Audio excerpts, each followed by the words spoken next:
sangking jroning praja mapan ana ing madyaning alaga kundang ing prawadya sawega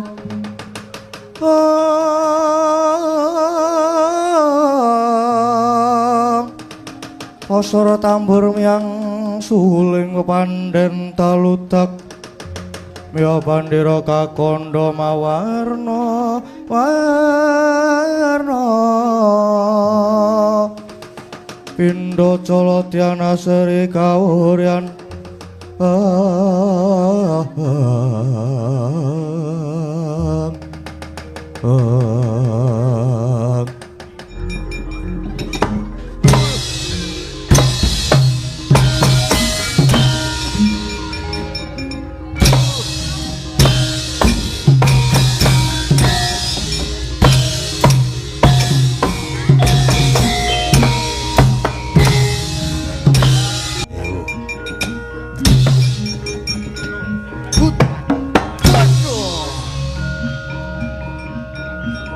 Ayo. Antemone.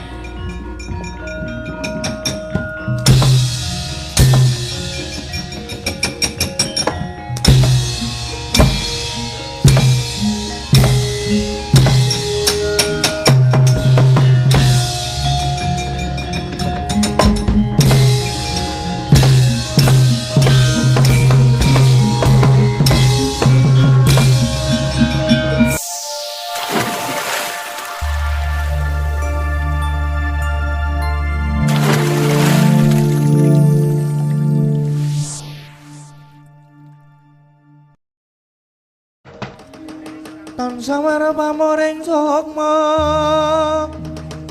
sukma sinukmaya winaya ing asepi simanteleng ing kalbu bambukaning warana tarlen saking liap layaping aluyup pindha pasating sumbana tumusuping rasa jati Sinigek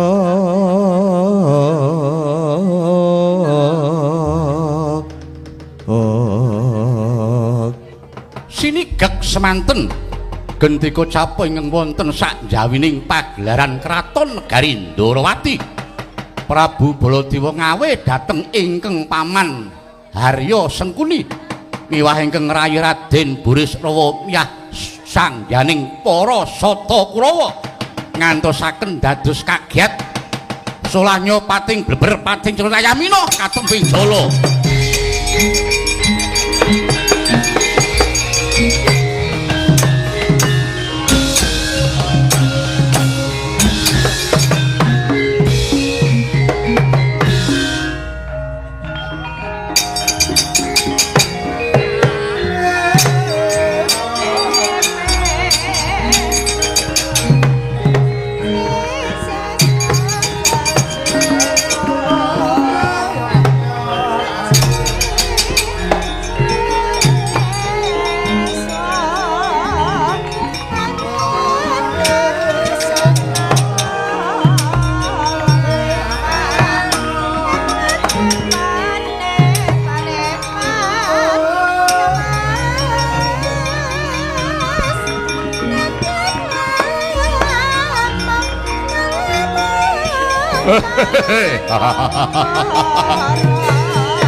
sroning praja mapan ing madyaning alaga kundang ing prawadya sawega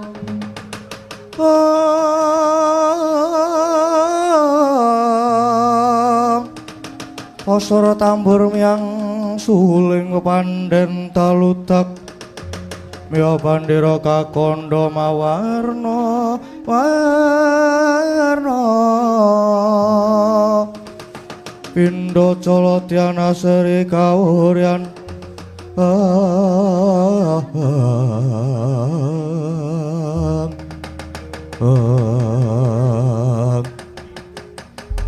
Ger anak Prabu kepareng ingkang bapa cumadung dawuh kados pundi ingkang dados pangandikanipun ingkang rayi inggih anak Prabu Sri Bathara Kresna.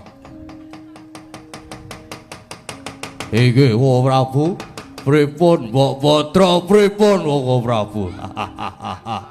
Kersa diboyong lan purun didhauke kalih kula to Wa Prabu. Kula selak kepengin nyanding tinimbang saben dinten kula mung kimpen nganti kimpen. Mung bayangke Bratajaya terus nek pun klakon nyanding mendah senenge. Bayangke awake Mbok Putra aduh. Dasare awake langsing.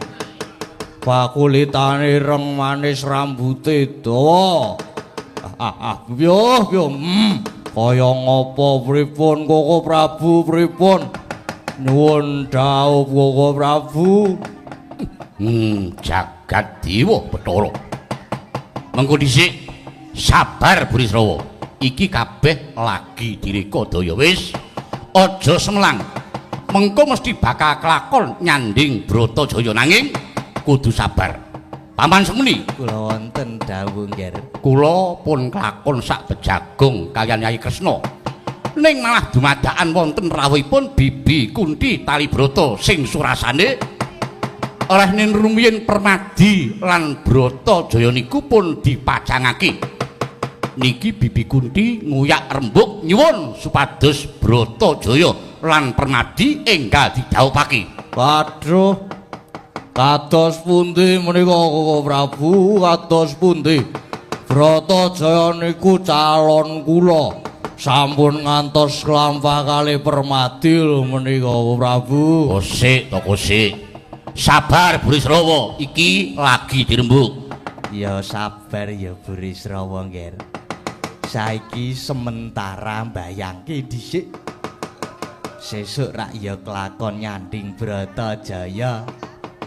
Nggih pun boten apa-apa. Sementara mbayangke nggih pun kepenak.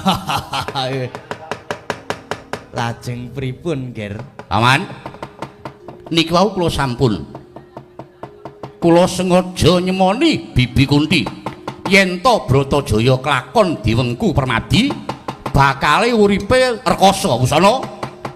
Bibi Kunthi rumangsa kecocok manahipun lajeng trimah milar saking Sitinggil nanging niki wau kula ngertos yen Bibi Kunthi wonten Ndarawati jebul nganti Werkudara kaliyan pun Galukaca nanging saking pandugi kula Bibi Kunthi mesti wadul kalih Werkudara lajeng Bratasena mboten trima mesti ajeng labrak kalih kula upami kedadosan mekaten Paman Harya Kurawa mandhawuhi tata-tata lan supaya nrenggalani Werkudara lan Galukaca.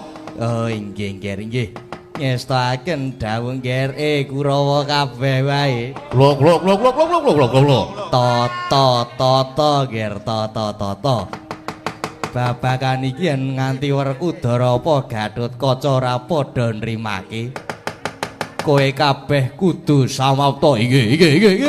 Ngestaken dawuh man.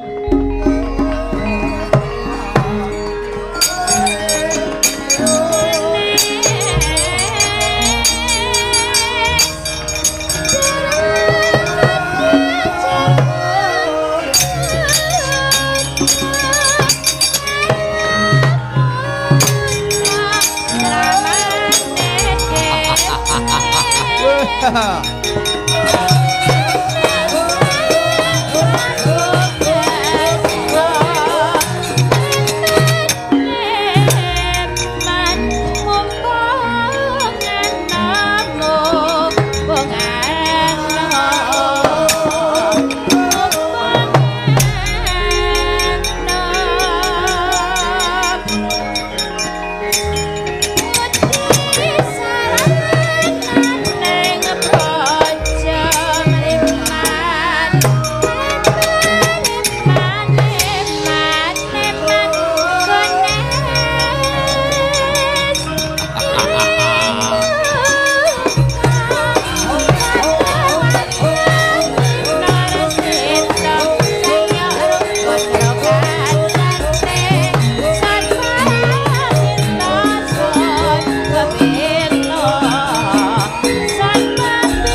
sayaka Sudipya sawara-wara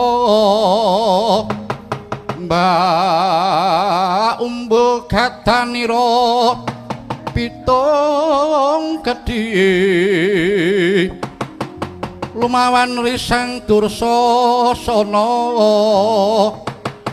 nebak jojong longga ludira gedeng bima nyaur punagi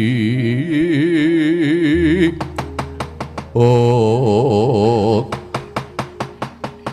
wah Kunti babu nganti cumengklungen nggonku nunggu rawuhmu banjur piye sing dadi dawuhe Jriteng Kresna kakangku najan ingkang wayah pun Gatotkaca ugi jumadheng dawuh Kanjeng Hyang anakku ngger Werkudara lan putuku Gatotkaca pun ibu wis sapejagong kelawan rakamu ya anak Prabu Kresna babakannya sakirempuk lan bakal dhawuhe adhimu Permati lan Bratajaya nanging jebul anak Prabu Baladewa uga rawuh ana sitinggil lan semune kakangmu Kakrasana ora sarujuk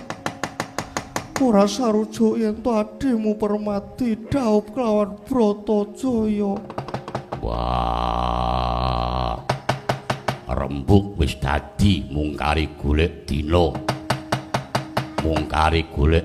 dhawuhe manten kok nganti Baladewa kakangku ora sarujuk sing dienggo bawadan apa iya ngger merga manut panemune Angger Kakrasana yen biyen ngono sarujuk merga Sudarmamu ya swarga Sinuwun Pandhu nalika isih sugeng para Pandhawa uripe kecukupan nanging bareng saiki ramamu wis seda dianggep Pandhawa saiki uripe keserakat mulai ento saiki Bratajaya diwengku Permati ora urung wong bakal nyidak kere Werkudara wah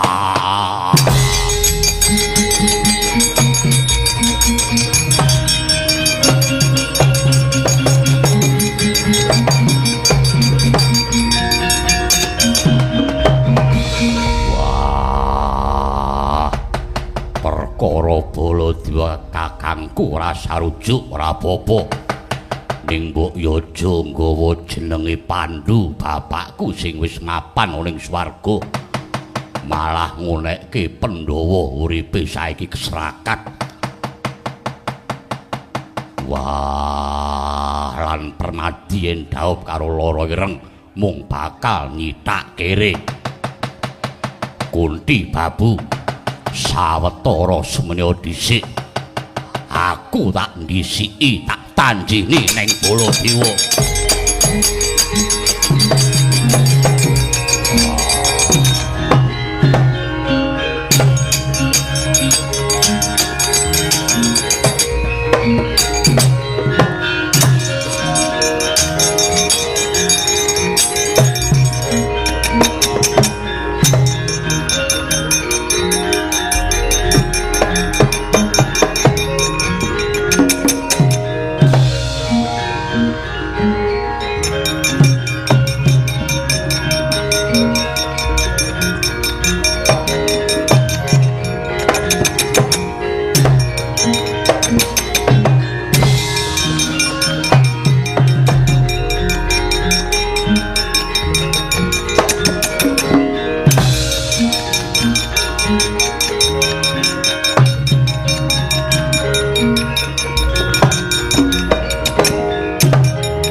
Reka kiri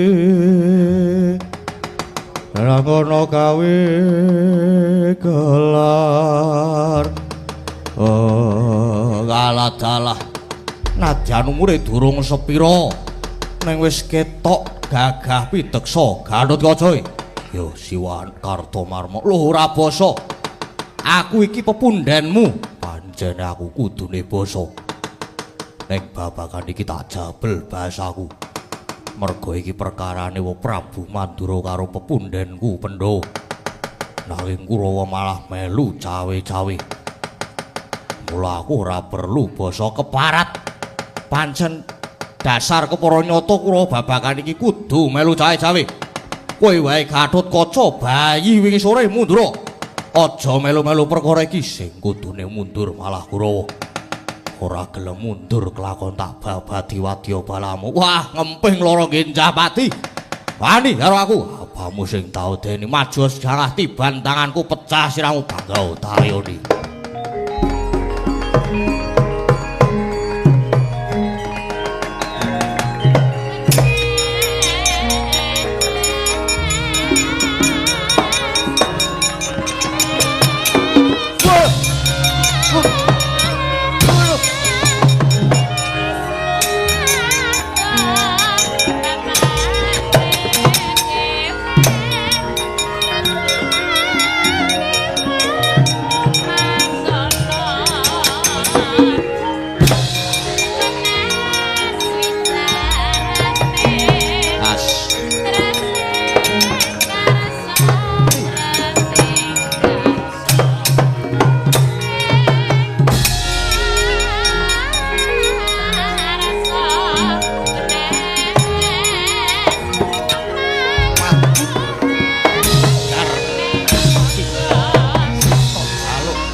Good night.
kadang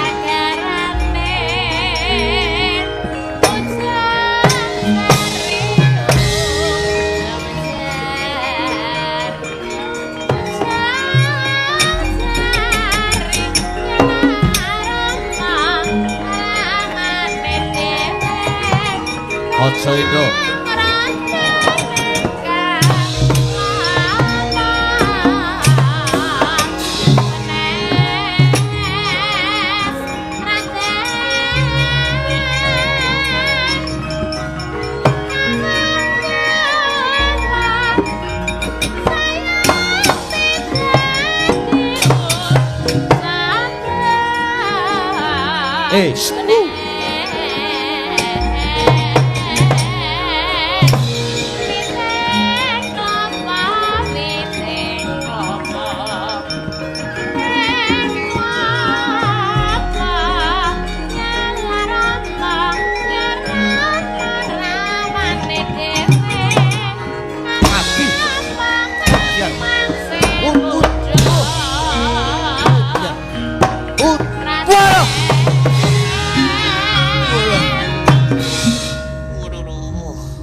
Kaca ya Idian ora basa rasa perlu basa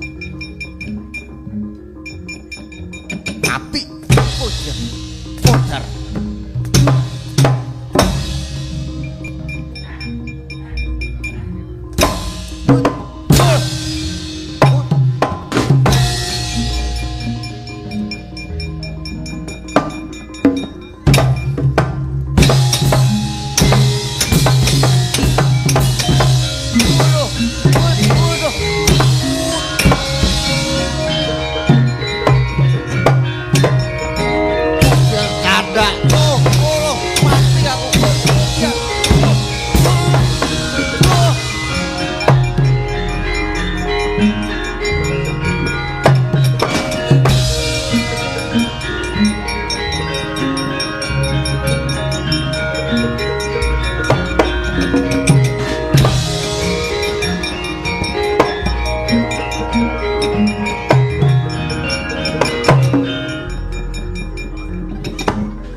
Langeng.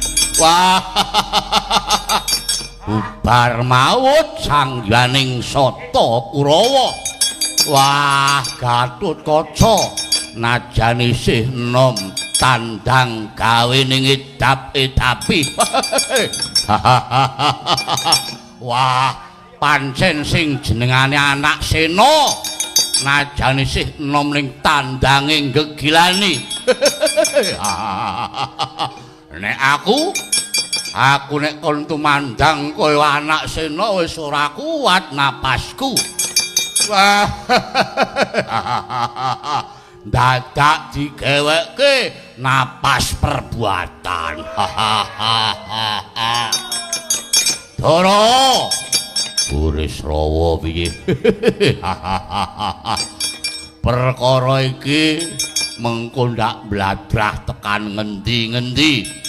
Kurawa wis bubar maut. Mula kena tak pringgake becik.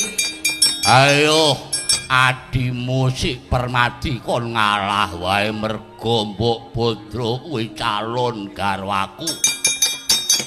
Mbok Badra dadi bojone Burisrawa wae. Mesti bakal tak muktekke mergo ora suwe meneh aku bakal jumeneng nata hambawani negoring Mandaraka ning beda karo nek oleh Permadi diwengku karo Permadi iki ming bocah klambrangan kere ora ming Permadi Pandhawa ya bocah klambrangan sesuk nek Mbok Badra diwengku karo Permadi uripe mesti bakal rekoso. Mula kowe ngalao ngelingono nek bapakmu Pandhu ki saiki wis ora ana. Ayo endah-endah nek bapakmu Pandhu ki wong tengeng ngangeng-ngangeng. Mula anak-anak ya kere klebu Permadi ki ora bakal kelakon jangkeme.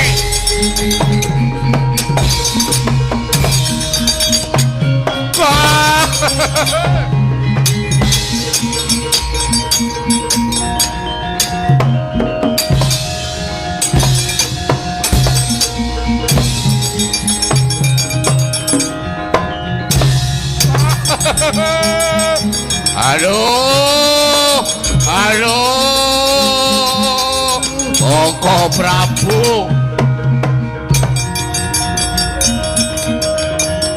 Wadra Koko Prabu. Waduh.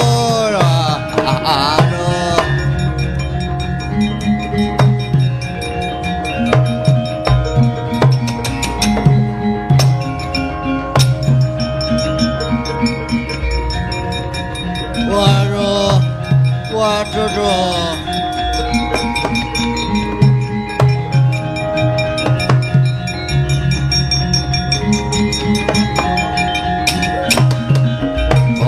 Prabu, napa bakale kula gagal rabi?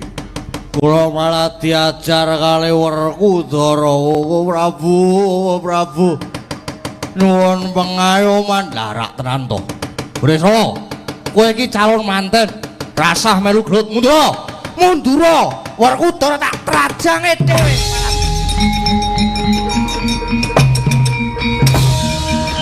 Waduh.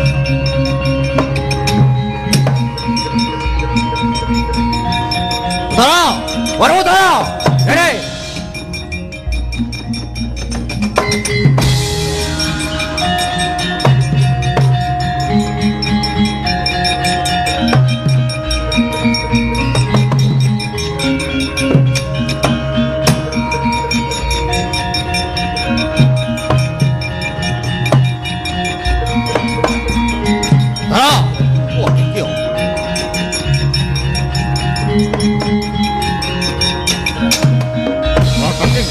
Lain bumi barat. Putra, kok dadi kowe malah ngajar karo Burisrawa ki piye? Yo Ben. Wah, aku ngerti. Anane kowe ora sarujuk yen Permadi dhaup karo Bratajaya. Ya mergo saka karepmu Bratajaya arep tok dhaupke karo Burisrawa. Mantu kowe wani gawe larane pundi. Wis ayo, saiki sing tuwa do tuwa. Kowe nglabuhi Burisrawa aku ndombani Permadi. Wah, dudu arepe dhewe. Kowe wani nantang karo aku jle urip. Jelek urip Werkudara, jelek urip untapke nyamu rasakan sumbar ridak siramu.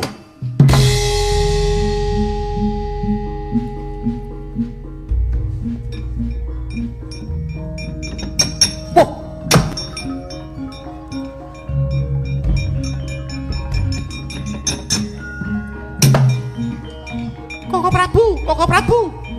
Piye.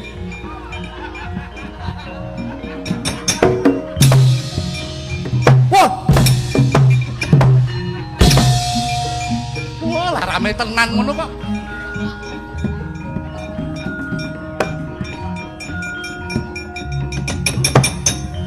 Wah. Siap. Woi. Werkudara kok ora apa-apa iki?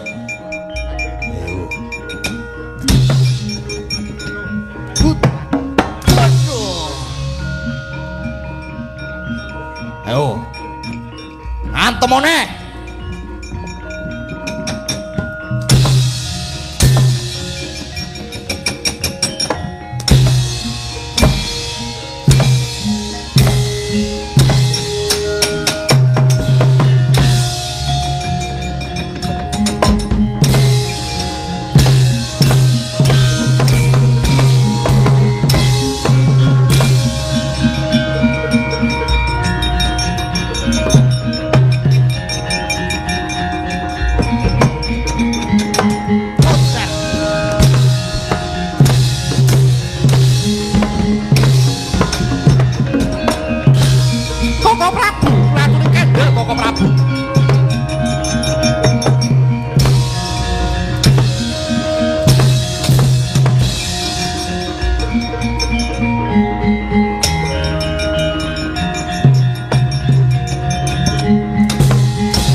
Werkudara seren dhisik.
Sri Baladewa Narpati Tuwe Nareswara Kresna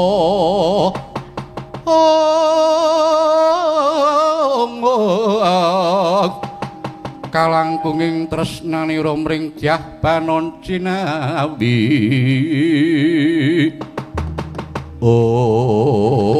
Yayi Resa, aja tok pisah. Aja tok pisah Werkudara tak gandhole nenggala. Wah. Aja dipisah. Aku ra wedi karo Baladewa Kakang. Yo aduh. Yo nganggo nyikut barang apa? Keju. Koko Prabu, mbok inggih sampun. Werkudara wis. Koko Prabu, kula aturi sareh. Perkawis menika mboten cekap namung kangge regejegan kados mekaten. Werkudara ya sing sabar. Oh. Kakang Kakrasana, mbok ya sing sabar. Wis saya tuwa ki aja gampang nesu. Aku ora seneng yen babakan iki malah dienggo ajanging pasulayan Kakang. Yo, wis. Saiki piye karo Kresna? Koko Prabu, kados atur kula ngajeng, tiyang palakrama menika mesinipun ingkang wenang murba inggih ingkang ngawaki. Lah sakmenika rahin menika sampun wonten Bratajaya, monggo kula aturi ndangu piyambak Koko Prabu. Yo, Brataya, apa Kakang? nek kowe kepengin mukti milya temanten saka Mandaraka, kowe diwengku Burisrawa mesti bakal mulya. Nek kowe diwengku karo Werkudara. Mbok yo tak omong sik aku Werkudara. Ora ngerti kok. Nek kowe milih Permadi mesti bakal rekoso mung dadi keserakat. Muniya meneh jejeg tungkak. Wis Werkudara wis. Sing sabar Bratajaya. Apa Kakang enggal matura dhewe marang Koko Prabu? Iya. Kakang Prabu Baladewa. Nggih. Babakan iki aku ora pilih-pilih. Nanging waton padha bisa minangkani sing dadi beban aku. Ya kuwi ingkang bakat dadi jatuh kramaku Kakang. Yo, kowe duwe bebana utawa pepanggil apa? Gage matura. Kakang, antaraning Burisrawa lan Permadi kudu bisa mujuti ya kuwi. Wujuding rerengganing kayangan antaraning ya kuwi. Kayu klepu Dewandaru, debok masak lan sak panunggalane. Uga kudu nganggo srah-srahan kebon danu pancal panggung cacah 140. Banjur temanten kakung kudu nitih kereta kencana kang ditarik kuda Asirah Yaksa dikusiri Dewa Bagus lan sing dadi cucuk lampah kudu wujuding wanara seta ingkang bisa mbeksa lan jroning pahargyan kudu diring nganggo gamelan Lokananta. Kakang, aku ora pilih-pilih nanging sapa wae sing bisa mujuti kuwi kabeh ya kuwi ingkang bakal wenang mengku garwa marang Bratajaya. Kakang, Wanodayutama ngambararum sang kusuma lelewane milangoni yen ngandika ismunya geget ladi.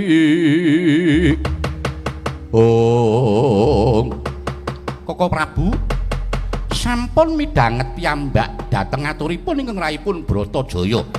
Bilih Bratajaya gadah pepanggil utawi bebana Koko Prabu. Yo, Bratajaya. Apa Kakang? Dadipun Kakang uga kudu minangkani.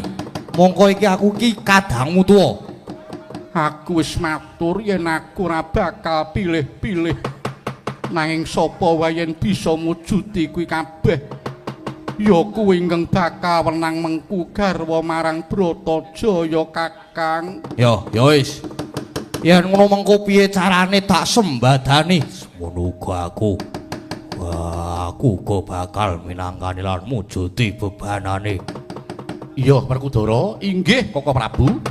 Ing ngaten menika naminipun sampun adil. Koko Prabu nggih minangkani, Werkudara ugi badhe minangkani menapa ing dados panggilipun diajeng Bratajaya. Pramila monggo anggenipun sami badhe minangkani mugi-mugi saged kasembadan.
Koko Prabu nyuwun tahu.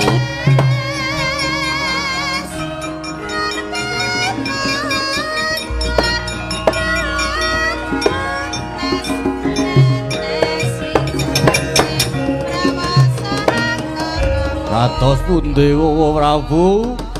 Kadosipun menika pepanggihan kalian Diajeng Bratajaya. Kula ajeng nyaket niku lingsem kula niku. Mergawa kula bitru-bitru bar diajar kali Werkudara. Brisa.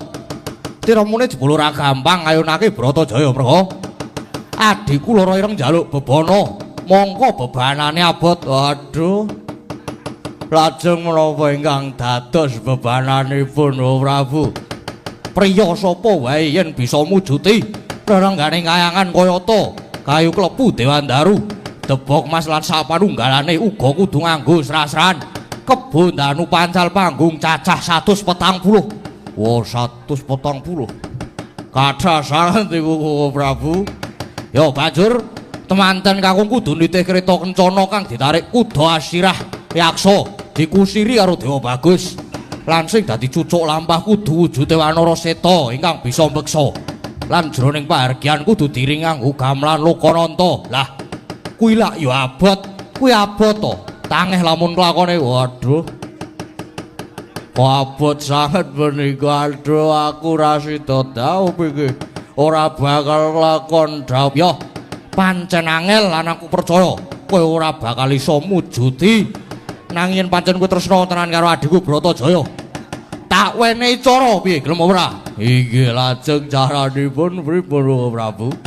Carane ngenterana wancine tengah wengi manji ana ing patenggane Bratajaya.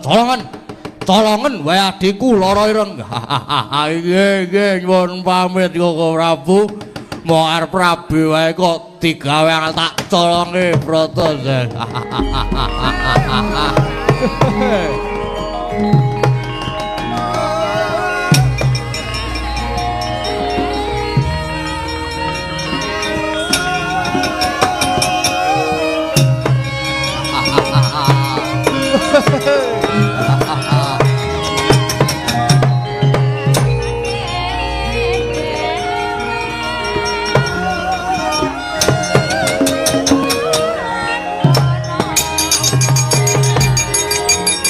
Andra ingkang